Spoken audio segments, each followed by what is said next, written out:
Humildade, capítulo 12. Humildade e exaltação. O que se humilha será exaltado. Lucas 18:14. Deus dá graça aos humildes. Humilhai-vos na presença do Senhor e Ele vos exaltará. Tiago 4, 6 e 10. Humilhai-vos, portanto, sob a poderosa mão de Deus, para que Ele, em tempo oportuno, vos exalte. 1 Pedro 5 e 6. Ontem mesmo me perguntaram: como posso vencer esse orgulho? A resposta é simples. Duas coisas são necessárias. Faça o que Deus diz que é seu trabalho, humilhar-se a si mesmo, e confie nele para fazer o que ele diz que é trabalho dele, o exaltar. A ordem é clara: humilhe-se a si mesmo. Isso não significa que é o seu trabalho vencer e expulsar o orgulho de sua natureza e formar dentro de você a mansidão do Santo Jesus. Não. Essa é a obra de Deus. A própria essência da exaltação, na qual ele o eleva para dentro da real semelhança do Filho amado. O que a ordem significa é isto: tome cada oportunidade de humilhar-se diante de Deus e do homem. Na confiança na graça que já está trabalhando em você, na segurança de que mais graça para a vitória está vindo e de que a luz da consciência brilha sobre o orgulho do coração e suas obras. Apesar de tudo que se possa haver de fracasso e falha, permaneça persistentemente debaixo da ordem imutável. Humilhe-se a si mesmo. Aceite com alegria tudo o que Deus permite, interior ou exteriormente, de amigo ou inimigo, em natureza ou em graça, para lembrá-lo da sua necessidade de humilhar-se e para ajudá-lo a isso. Considere a humildade como sendo, de fato, a virtude mãe, sua primeira obrigação diante de Deus, a única salvaguarda perpétua da sua alma. E fixe o coração nisso, como a origem de toda a bênção. A promessa é divina e segura: aquele que se humilhar será exaltado. Cuide para fazer a única coisa que Deus pede: humilhe-se a si mesmo. Deus cuidará de fazer a única coisa que Ele prometeu. Ele dará mais graça e Ele o exaltará no devido tempo.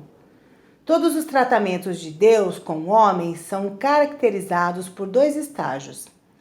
Há o tempo de preparação, quando ordem e promessa, com a experiência mesclada de esforço e impotência, de fracasso e sucesso parcial, com a santa expectativa de algo melhor que isso despertará.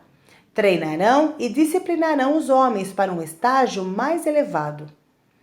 Depois vem o tempo de cumprimento, quando a fé herda a promessa e deleita-se por ter, tantas vezes, se esforçado em vão.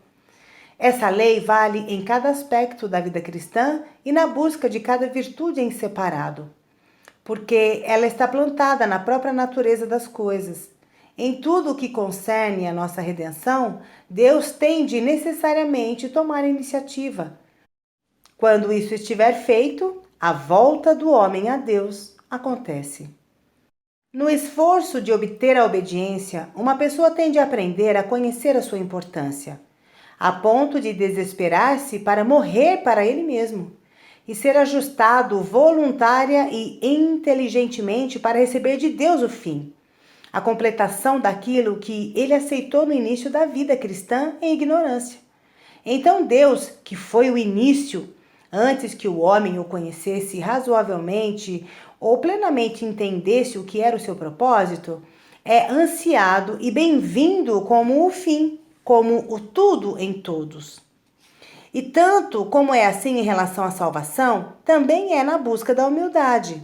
A ordem vem do trono, do próprio Deus, pois cada cristão humilhe-se a si mesmo. O cristão sério que atenta para ouvir e obedecer será recompensado, sim, recompensado, com a descoberta dolorosa de duas coisas. A primeira, com o profundo orgulho, que é a má vontade de se considerar e ser considerado como nada para submeter-se a Deus. Havia o qual não era conhecido de ninguém. A segunda será perceber que completa impotência há em todos os nossos esforços e em todas as nossas orações, também pela ajuda de Deus, para destruir esse horrível monstro.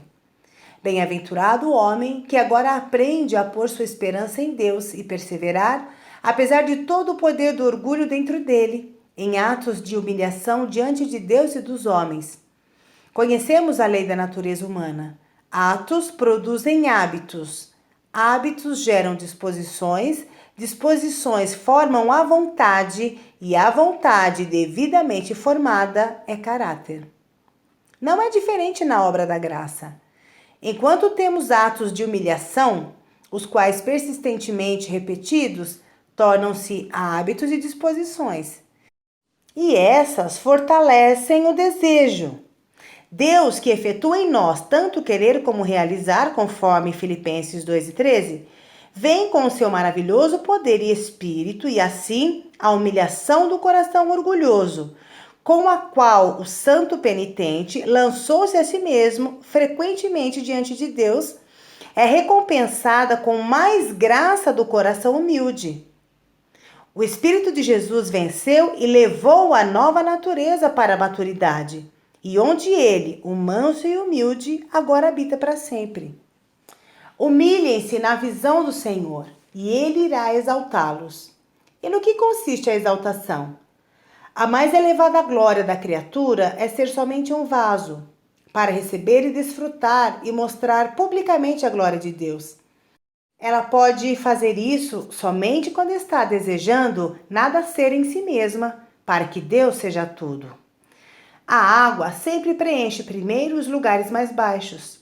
Quanto mais baixo, quanto mais vazio o homem fica diante de Deus, mais rápido e mais plenamente será o enchimento interior com a glória divina. A exaltação que Deus promete não é e não pode ser qualquer coisa externa à parte dele mesmo. Tudo o que ele tem para dar ou pode dar é somente mais dele mesmo, para tomar posse de nós mais completamente.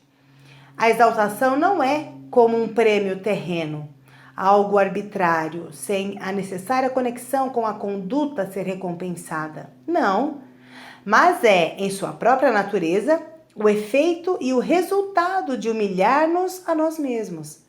Não é nada a não ser o dom de tal humildade divina que habita interiormente, tal conformidade e posse da humildade do Cordeiro de Deus que nos prepara para receber plenamente o habitar interior de Deus.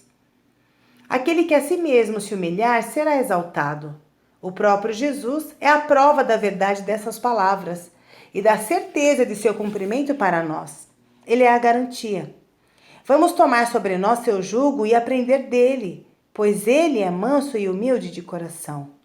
Se não quisermos nos curvar a ele, como ele se curvou a nós, ele ainda irá se curvar a cada um de nós novamente e nos acharemos em jugo não desigual com ele. Como enfrentamos profundamente na comunhão de sua humilhação e também nos humilhamos ou carregamos a humilhação dos homens, podemos contar que o Espírito de sua exaltação, o Espírito de Deus e de sua glória, repousará sobre nós. A presença e o poder do Cristo glorificado virão para aqueles que são humildes de espírito. Quando Deus pode novamente ter seu devido lugar em nós, ele nos irá exaltar. Por isso, faça da glória de Deus seu cuidado em humilhar-se a si mesmo. Ele fará sua glória, seu cuidado em aperfeiçoar sua humildade e soprá-la dentro de você, com sua vida habitante, o próprio Espírito de seu Filho. Como a vida todo permeante de Deus domina você, não haverá nada tão espontâneo e nada tão doce como ser nada, com nenhum pensamento ou desejo do ego, pois tudo isso é ocupado com aquele que a tudo preenche. De boa vontade me gloriarei em minha fraqueza, para que o poder de Cristo repouse sobre mim. Irmãos, não temos aqui a razão pela qual nossa consagração e fé são tão pouco úteis na busca pela santidade? Foi pelo ego e sua força que a obra foi feita debaixo do nome de fé. Foi para o ego e sua alegria que Deus foi chamado. Era inconscientemente, mas ainda verdadeiramente no ego e em sua santidade que a alma se regozijou.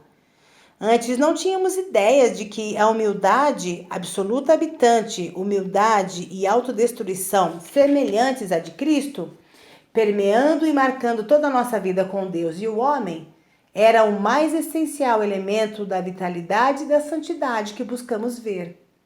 É apenas sob o domínio de Deus que perco o meu ego. Como é na altura e na largura e glória da luz do sol que a insignificância da partícula de poeira se movimentando é vista. Assim também a humildade é tomarmos o nosso lugar na presença de Deus para ser uma partícula de pó, habitando na luz do sol do seu amor. Quão grande é Deus e quão pequeno sou, perdido, tragado na imensidão do amor. Há somente Deus, não eu. Que Deus nos ensine a crer que ser humilde, ser nada em sua presença, é o mais elevado feito e a bênção mais plena da vida cristã. Ele nos fala: habito num lugar santo e elevado, e com aquele que é de espírito contrito e humilde. Conforme Isaías 57:15. Que essa seja a nossa porção. Ser o mais vazio, o mais baixo, humilhado, não notado e desconhecido. E para Deus, o mais santo vaso, cheio com Cristo e somente Cristo.